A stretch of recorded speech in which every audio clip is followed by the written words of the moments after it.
এটা একটি পুরাতন ল্যাপটপের প্যানেল। তো আমরা ল্যাপটপগুলো যখন ডেট অবস্থায় ফেলে রাখি মাদারবোর্ড খারাপ হওয়ার পর, তো এটা অকেজো হিসাবে ফেলে রাখি। কিন্তু অকেজো হওয়ার পর পুরাতন ল্যাপটপের যে প্যানেল আছে কিংবা ডিসপ্লে, এটা কিন্তু আমরা টিভিতে রূপান্তর করতে পারি। তো টিভিতে রূপান্তর করতে গেলে এটা সর্বপ্রথম খুলে নিয়ে এলবিডিএস কেবলটা দেখতে হবে। এলবিডিএস কেবল দেখার পর কানেকশন দেখে এলবিডিএস কেবলের নতুন একটা কেবল লাগিয়ে নিতে হবে, কিংবা এই কেবলটাই মডিফাই করে আমরা টিভির মাদারবোর্ডের কানেকশন সাথে মিল করব। তো মিল করার পর এখানে ব্যাকলাইট ড্রাইভার দেখা যাইতেছে। ব্যাকলাইট ড্রাইভার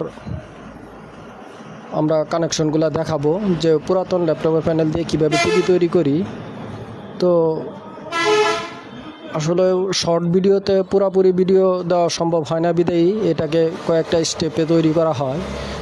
তো আমরা যতটুকু সম্ভব একটা কিংবা দুইটা স্টেপে দেখাবো পুরাতন ল্যাপটপের প্যানেল দিয়ে কীভাবে টিভি বানাবেন কিংবা টিভিতে রূপান্তর করবেন।